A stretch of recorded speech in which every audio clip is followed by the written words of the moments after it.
played or heard of Apex Legends, you know it is very, very rooted in movement. That is kind of the core aspect, alongside the interesting gunplay, that keeps people coming back. You know, COD has slide cancelling and what they call movement, where you're spinning your camera around. No. And Fortnite, they try, but, you know, they can't really match Apex movement. And this video is a fundamental guide of every movement technique you'll really need to be a good player. There will be no lurch tech because I'm a console player, and there will be no niche movement on the ziplines because I do not think that they are necessary. They are just a personal choice for more flow. And as a result of that, I will link Moki Sniper in the description so you can go there if you want any of that. I'm just going to put, you know, the basic, well-known ones and a bit more niche ones that I think you will actually find useful and actually use more than you would a, you know, niche zipline tech, because, you know, they're very, very, you need ziplines for them and they're not going to be everywhere. Whereas, you know, a wall bounce, you can do that anywhere. Fatigue wall bounce, you can do that anywhere. Super glide, you can do that anywhere. You know, and those are kind of three of the techs I'm going to be explaining here. And I will explain more niche Pathfinder stuff because, again, I can do those and everyone knows of Pathfinder. So, getting into it, first of all, you have your basic wall jump. You slide, you jump, and as you hit the wall, you know, you start to fall, you click jump again, and that gives you this, which is a wall bounce, and you use that for, you know, misdirection and taking space. So say I run here, you know, very easy to hit, even if I'm going woo, woo, woo. Whereas if I go and I do a wall bounce instead, boom, you know, you get a sudden burst of speed and you're a lot harder to hit because you're in the air, and they have to track that, right? And alongside, you know, your basic wall bounce, you have a more niche thing that not everyone knows about. And, you know, you kind of learn it from experience or just really bad failed wall bounces, is a fatigue wall bounce. And what that is fundamentally, when you're jumping, to avoid just people being able to jump like this all the time, Apex has something called jump fatigue. Fortnite has it too, where with each jump, you start getting lower and lower and lower until, you know, you stand still for a couple of seconds and you can jump normally again. As you can see, after your first jump, you kind of lose all your height. And you can use this to do something called a fatigue wall bounce, which is where you use your jump fatigue and you jump off the wall like that. You know, sometimes for me it fails because, you know, the camera angle to get it is kind of weird. You know, you can't just go straight because then you'll just climb. Usually, you know, a kind of tilted angle like that is best. But as you can see, you're going up rather than out.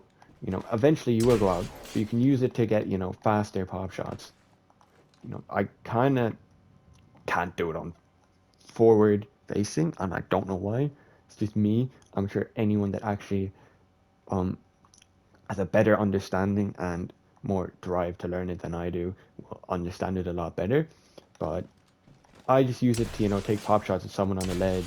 You know, there's a lot of them in Olympus. Occasionally Storm Point outside the kind of big tunnel in the middle of the map with the gravity launcher.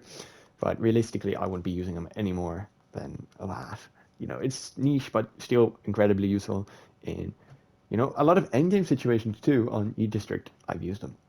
And you always want to pair that with a shotgun because with an SMG, you're only going to get about 20 damage out.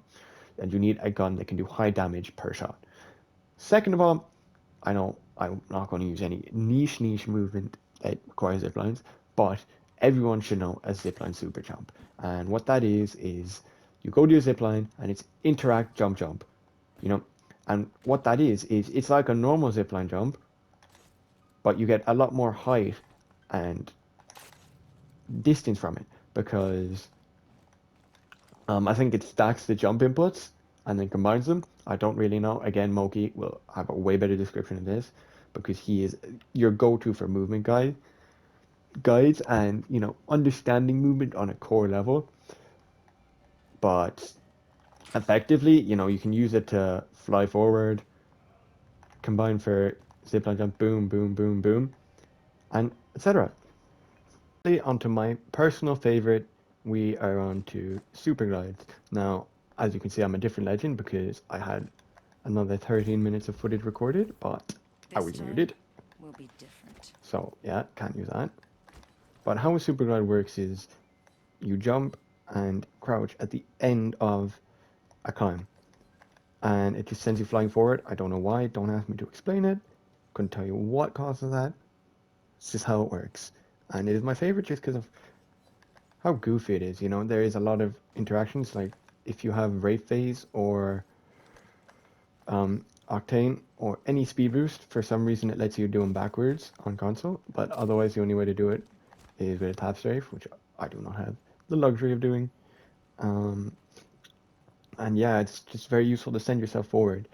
You know, obviously, you know, with Pathfinder you got your grapple, and depending on how you use that, you can get a lot more distance, but if you whip round, you get the most. But obviously, if you slide to continue your movement, you kind of end up losing a low cooldown. You know, you get the full cooldown, unfortunately, which is really annoying, but I can't really do much about it, unfortunately. But that is all the kind of normal movement techniques. You know, you can pseudo stab strafe with Ash, because the way the dash works is the direction your stick is in, not the direction you were currently moving. You know, Wraith, you can use her phase to wall bounce. You know, same with the, you can use both speed boost combined to get way further wall bounces. But on the most basic level, you know, just use a phase. And that is about it, movement tech wise. You know, Horizon doesn't have fall stun, and Rev can do a pseudo wall run by just using his tactical into a wall, boom. With a shotgun, easy kills. But that is all the kind of essential movement techniques, in my opinion, and I hope you found this video useful. You know, any more well-versed movement players, please do explain stuff better than I can. You know, give us your opinions, you know, what you think is useful, and just generally how you would teach people movement. And if you really like this video, I hope you consider checking out any of my other videos and consider subscribing, because it really does help the channel quite a lot and it makes me happy. So thank you all for watching, and I will see you in the next